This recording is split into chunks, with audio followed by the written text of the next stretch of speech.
السلام علیکم ورحمۃ اللہ وبرکاتہ۔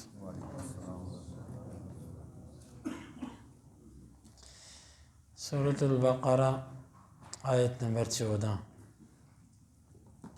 اعوذ باللہ السمیع العلیم من الشیطان الرجیم من حمزہ ونفخہ ونفثہ۔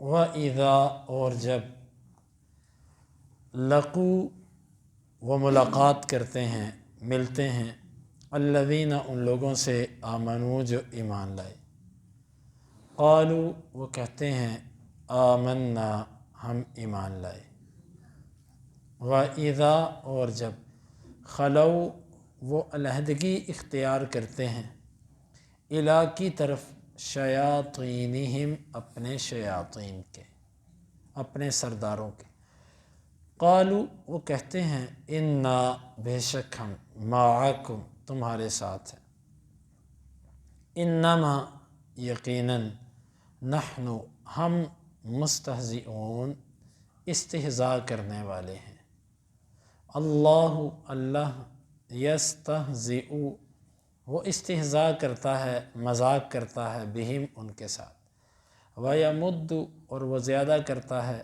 ہم ان کو، فی میں طغیانہم ان کی سرکشی، یعمہون وہ بہکے پھرتے ہیں،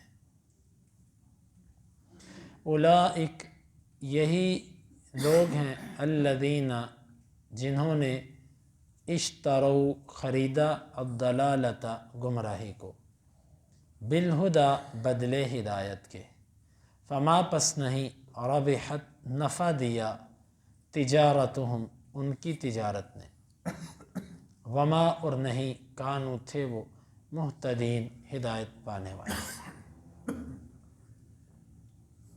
وَإِذَا لَقُوا الَّذِينَ آمَنُوا قَالُوا آمَنَّا اور جب وہ ایمان والوں سے ملتے ہیں تو وہ کہتے ہیں کہ ہم ایمان لائے، وَإِذَا خَلَوْا إِلَى شَيَاطِينِهِمْ اور جب وہ علیحدہ ہوتے ہیں اپنے شیاطین سرداروں کی طرف، قَالُوا إِنَّا مَعَكُمْ کہتے ہیں ہم یقیناً تمہارے ساتھ ہیں، انما نحن مستہزئون ہم تو یقیناً مذاق کر رہے ہیں، اللہ یستہزئ بہم اللہ ان سے مذاق کرتا ہے، ویمدہم فی طغیانہم یعمہون اور وہ ان کو ان کی سرکشی میں زیادہ کرتا ہے، وہ بہکے پھرتے ہیں۔ اولئک الذین اشتروا الضلالۃ بالہدی یہی لوگ ہیں جنہوں نے گمراہی کو چن لیا ہدایت کے بدلے، فما ربحت تجارتہم پس نہیں نفع دیا ان کو ان کی تجارت نے، وما کانوا مہتدین اور نہ تھے وہ ہدایت پانے والے۔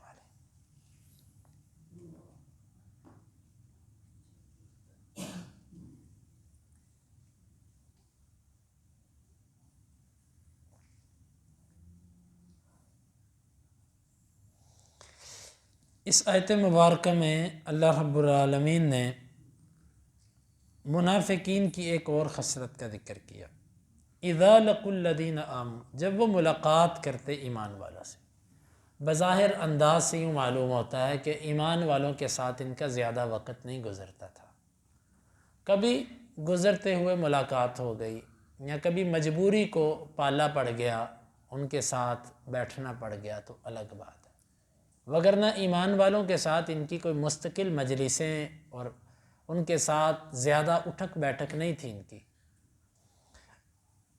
کیونکہ بندہ جس مزاج کا ہوتا ہے وہ ویسی مجلسوں کو پسند کرتا ہے، جس بندے پر ایمان غالب ہوتا ہے اللہ تعالیٰ اس کو ویسی ہی مجلسیں پسند کر دیتا ہے، اس کو قرآن، حدیث، مسجد، نیک لوگوں کی صحبت یہ چیزیں اس کے دل کو بھاتی ہیں، اور جس بندے کے دل کے اندر یہ چیز نہیں ہوتی، یہ کیفیت اس کے دل میں نہیں ہوتی، اس کی ایسی مجالسیں جان جاتی ہے، وہ مسجد میں اگر آتا بھی ہے تو وہ بھاگنے کی کوشش کرتا ہے، اگر ایسی مجلس اس کو مل جائے تو اس کو ایسی مجلس میں کوئی مزہ نہیں آتا، ہاں اس کو مزہ آتا ہے کھیل کود، تماشا اور فحش اور اس طرح کی جو مجلسیں ہوتی ہیں، جو شیطانی مجلسیں یا لغویات پر مبنی مجلسیں، اس کے اندر اس کو بڑی لذت ملتی ہے، تو ایمان والوں کے ساتھ تو ان کا ویسے بھی اتنا تعلق نہیں تھا، اسی لیے قرآن نے ایک انتہائی باریک انداز سے اس حقیقت کو بیان کیا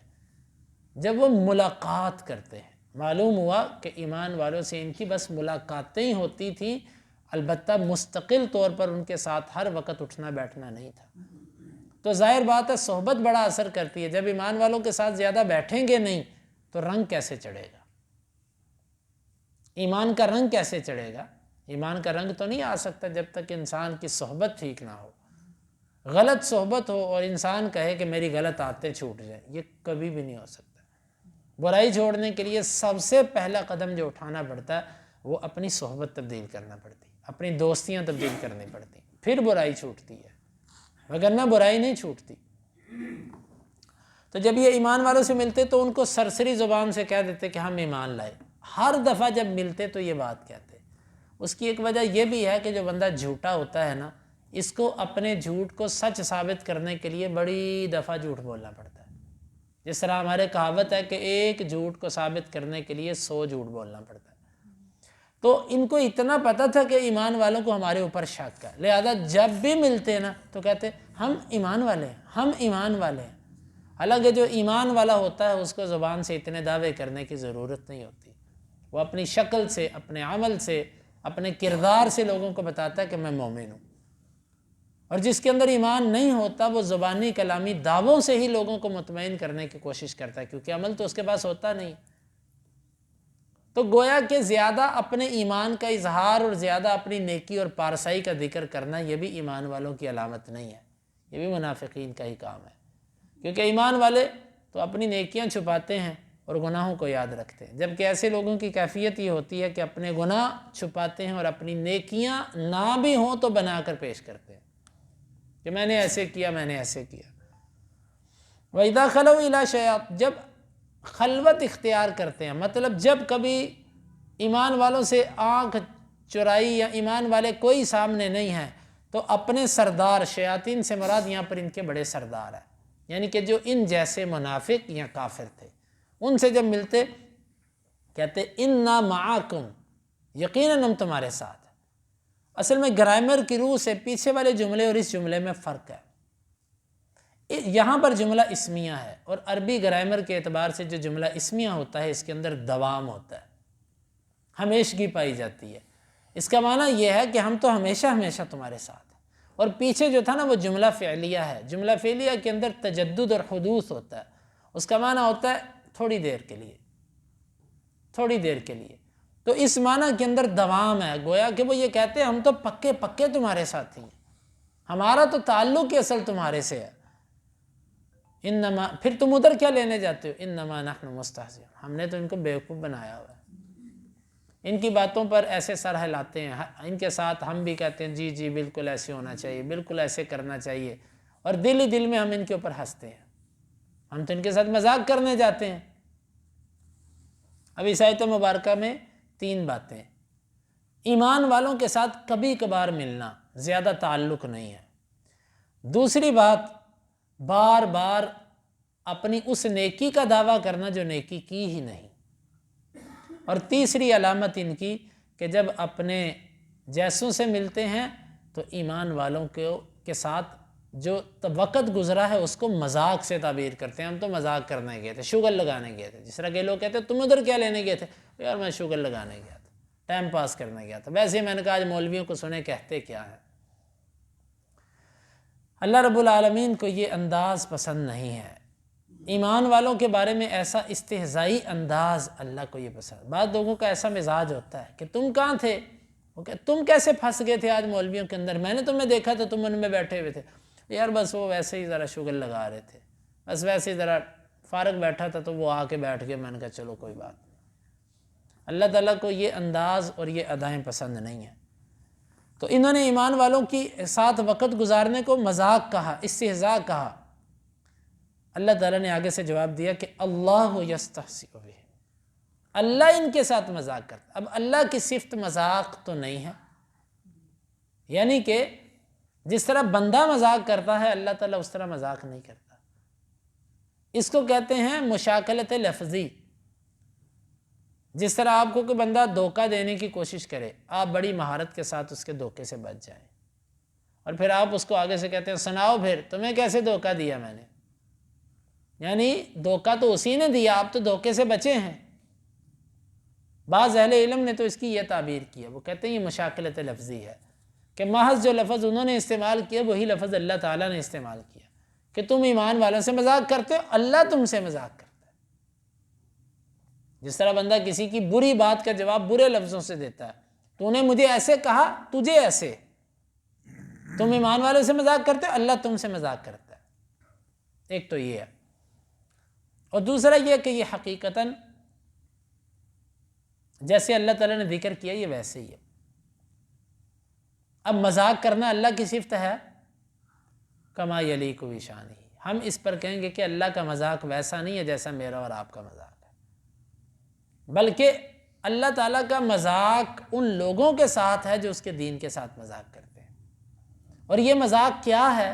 یہ مذاق یہ ہے کہ اللہ نے دنیا میں ان کو مومنوں جیسا تحفظ دے رکھا ہے۔ جو بھی منافق ہوتا ہے، جس نے کلمہ پڑھا ہوتا ہے، دنیا میں اس کے تحفظ، اس کی جان، مال، عزت ویسے ہی محفوظ ہوتی جیسے ایک مسلمان کی محفوظ ہوتی۔ کیوں؟ بظاہر اس نے کلمہ پڑھا ہوا۔ دنیا میں اگر مال غنیمت آئے تو اس کو بھی حصہ ملتا ہے، اگر علاقے فتح ہوں، بیت المال سے جو اور حکومت جو نوازے گی اس سے اس کو بھی ملے گا۔ دنیا میں پورا مومنوں جیسی سہولیات اس نے لی، لیکن جیسے ہی مرا اس کے ساتھ رویہ کافروں جیسا، بلکہ کافروں سے بھی بدتر۔ یہ ایک مذاق کی صورت ہے۔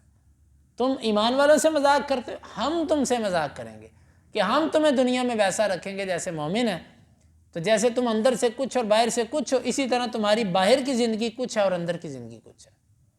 قبر کی زندگی تمہاری اور ہے، دنیا کی زندگی تمہاری اور ہے۔ اور اسی طرح ایک مذاق وہ ہے جس کا اللہ تعالیٰ نے آگے 28ویں پارے میں ذکر کیا، کہ یہ قیامت کے دن اللہ تعالیٰ سب سے کہے گا، یہ بظاہر اس وقت ایمان والوں کے ساتھ ہوں گے، اللہ تعالیٰ کہے گا چلو اب تم چلو رستے کی طرف۔ جب یہ اس پل کو پار کرنے کے لیے چل پڑیں گے تو راستے کے اندر اندھیرا، کیونکہ سورج اور چاند تو لپیٹ دیے جائیں گے، اندھیرا ہوگا۔ ہر بندے کو روشنی اس کے عمل کی بقدر ملے گی، جس کا عمل جتنا زیادہ اس کے پاس روشنی اتنی زیادہ ہوگی، جس کا عمل جتنا کمزور اس کے پاس روشنی اتنی کمزور۔ جب یہ چلیں گے اچانک تھوڑا سا آگے جائیں گے ان کا نور ختم ہو جائے گا، بس اتنا کی تھا بظاہر عمل، تو اتنا کا نور ملا وہ ختم ہو گیا۔ مشکل اوقات میں ان کا نور ان کے کام نہیں آیا۔ کیوں؟ دنیا میں مشکل اوقات میں یہ مسلمان نہیں رہے تھے۔ اب اللہ رب العالمین کے جو نیک بندے ہوں گے ان کی طرف یہ دیکھ کر کہیں گے کہ ان سے کہیں گے کہ نقتبس من نورکم، ٹھہر جاؤ، ہمیں تھوڑا سا اپنے نور میں سے کچھ دے دو۔ وہ کہیں گے کہ ارجعوا وراءکم فالتمسوا نورا، پیچھے جاؤ، نور پیچھے ہے۔ یہ سمجھیں گے کہ شاید پیچھے، حالانکہ مومنوں کی اس بات کا مطلب ہوگا کہ نور تو پیچھے یعنی دنیا میں تھا، نور تو وہاں سے لے کر آئے ہیں ہم، یہاں سے تو نور نہیں ملے گا۔ کیوں؟ نور تو نیک عمل کا نام ہے، تو نیک عمل تو دنیا میں تھا۔ جیسے یہ پیچھے مڑیں گے تو کیا ہوگا؟ ضرب بینہم بسور، ان کے درمیان ایک دیوار حائل کر دی جائے گی، لہو باب باطنہ فیہ الرحمہ وظاہرہ من قبلہ العذاب۔ وہ دیوار بھی ایسی ہوگی کہ جو دیوار کا رخ منافقوں کی طرف ہوگا اس میں عذاب کی کیفیت ہوگی، اور جو مومنوں کی طرف ہوگا اس میں رحمت ہوگی۔ اب یہ بھی ایک مذاق ہوا۔ جس طرح بندہ کہتا ہے نا بھائی چلو بھائی یہ پاس ہونے والے سب لوگ اس طرف چل پڑے، پھر بیچ میں کچھ ایسے بھی ہوں جو ناکام ہوں، ان کو بندہ رستے سے پیچھے ہٹا دے، کتنی شرم کی بات ہے، تھوڑی دیر چلا کے رستے سے واپس موڑ دیے۔ اب پیچھے والے بھی دیکھ کر ہنسیں گے، اچھا تم تو پاس ہوئے تھے، تمہیں کیا ہوا؟ اللہ تعالیٰ ان کو ایمان والوں کے ساتھ چلائے گا، ان کا نور ختم ہوگا، اللہ ان کو واپس کر دے گا، ان کے لیے بڑی شرمندگی اور ذلت۔ وہی مذاق جو دنیا میں ایمان والوں کو کرتے تھے وہی ان کے ساتھ ہو۔ اہل علم نے اس مذاق کا ذکر کیا یہاں پر کہ یہ مذاق اللہ تعالیٰ ان کے ساتھ کرے گا۔ وَيَمُدُّهُمْ فِي طُغْيَانِهِمْ يَعْمَهُونَ، اور یہ یاد رکھیے کہ اللہ تعالیٰ کی وہ صفات جس میں صرف لفظ ہماری صفت کے مشابہ ہے، مثلا مذاق ہم بھی کرتے ہیں، اب یہاں پر صفت مذاق، لفظ مذاق اللہ کے لیے استعمال ہوا ہے، لیکن اللہ تعالیٰ کا مذاق ہمارے مذاق کی طرح نہیں ہے، وہ خالق ہے۔ جس طرح اس کی کلام ہماری کلام کی طرح کی نہیں ہے، اس کا دیکھنا ہمارے دیکھنے کی طرح نہیں ہے، اسی طرح اس کا مذاق ہمارے مذاق کی طرح نہیں، کما یلیق بشانہ، جس طرح اس کی شان کے لائق۔ وَيَمُدُّهُمْ فِي طُغْيَانِهِمْ يَعْمَهُونَ، اور اللہ تعالیٰ ان کو زیادہ کر رہا ہے ان کی سرکشی میں۔ کیا مطلب؟ اللہ ان کو فوری پکڑتا نہیں ہے، اور فوری نہ پکڑنے کا مطلب یہ سمجھتے ہیں اللہ ہم سے راضی ہے۔ یہ ایمان والوں کو یہ بھی کہتے تھے کہ اگر ہم غلط ہوتے تو اللہ ہمیں پکڑتا کیوں نہیں؟ اللہ تعالیٰ ان کو مہلت دی ہے۔ یعمہون، عامہ، عامہ ہے اس کا مادہ، اس کا معنی ہوتا ہے دل کا اندھا پن۔ یہ دل کے اندھے ہو چکے ہیں منافق، اور حقیقت بات یہ ہے کہ دل کا اندھا پن ہر اس بندے میں آ جاتا ہے کہ جو ایسی چال چلتا ہے، جس میں یہ علامات آتی ہیں۔ پھر دل کا اندھا پن ہوتا کیا ہے؟ بس بات خلاصتاً یہ ہے کہ اس کی نظر میں اہم چیز غیر اہم اور غیر اہم اہم ہو جائے۔ مطلب کاروبار کا تو 1 روپے کا نقصان برداشت نہیں، 1 منٹ کی لیٹ برداشت نہیں، 1 چھٹی برداشت نہیں، لیکن اللہ کے دین کا جو بھی نقصان ہو جائے چلو ٹھیک ہے کوئی بات نہیں۔ یہ ہے دل کا اندھا پن۔ اولئک الذین اشتروا الضلالۃ بالہدی، یہ لوگ ہیں جنہوں نے چن لیا گمراہی کو ہدایت کے بدلے۔ ایک طرف ہدایت تھی، ایک طرف گمراہی تھی، انہوں نے ہدایت کو چھوڑ کے گمراہی کو چنا۔ فما ربحت تجارتہم، اللہ تعالیٰ فرماتا ہے انہوں نے جو اللہ سے تجارت کی ہے نا، اس تجارت نے ان کو کوئی نفع نہیں دیا۔ کیوں؟ انہوں نے تجارت یہ کی دنیا کے مزے، دنیا کی عیش و عشرت، 4 دن کی لذتیں، بس اللہ کہتا ہے یہ تجارت بیکار تجارت ہے۔ کیوں؟ یہاں پر صحت ہے، صحت کے بعد بیماری، زندگی ہے، زندگی کے بعد موت، لذت ہے، لذت کے بعد اس کا فنا، ختم ہونا، حسن ہے، حسن کے بعد زوال، طاقت ہے، طاقت کے بعد کمزوری، جوانی ہے، جوانی کے بعد بڑھاپا۔ یعنی آپ کسی بھی چیز کو لے لیں، کسی بھی چیز کو پکڑ لیں، ہر چیز کو زوال ہے، ہر چیز کو فنا ہے، اور وہ چیز جس کو بقا ہے وہ آخرت ہے۔ انہوں نے آخرت کو ترک کر کے دنیا لی، بڑی بیکار تجارت کی ہے۔ فما ربحت تجارتہم، ان کی تجارت نے ان کو کچھ نفع نہیں دیا۔ وما کانوا مہتدین، اور اصل وجہ یہ ہے کہ یہ ہدایت یافتہ تھے بھی نہیں، یہ ہدایت پانے والے تھے بھی نہیں، ان میں وہ صلاحیت ہی نہیں تھی کہ یہ ہدایت پاتے۔ اللہ رب العالمین نے منافقین کی ان علامات کا ذکر کیا۔